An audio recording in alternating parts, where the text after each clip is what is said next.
I'm Jake Boyler. I'm the match director here at the Watertown Rimfire League, where we do monthly NRL22 matches, and this is our February match here. Started off at -5 degrees on a nice balmy day in February in South Dakota, and got some competitors out here having fun shooting 22s. Brad Norton here from Atlas Target Works. I help Jake do the matches.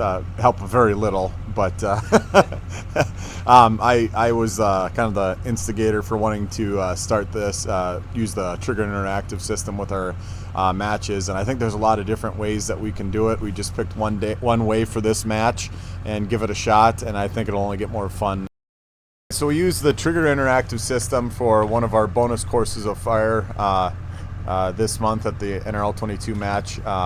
Ran the targets out from 100, the closest one was at 100 yards, then we went every 50 yards out to 250 yards.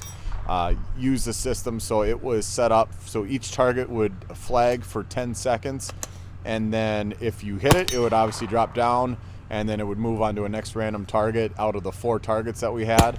And it went really well. It was a fun stage. It was interesting. Most of the time we know exactly which target in the sequence is up next, so to have that kind of randomness, not knowing what you're going to get, was pretty fun.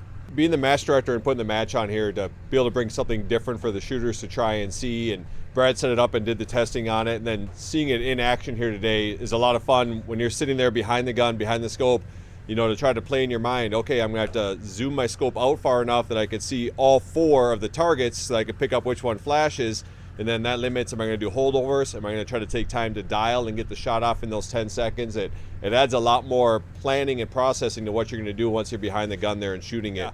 And so with running a match today and having that one Trigger Interactive stage as part of a bigger match with 6 stages total, it works really well when we use PRACTISCORE for the match, and then to take that score from the Trigger Interactive app, putting it into PRACTISCORE, and then being able to have that count as the whole match score then. So worked pretty well.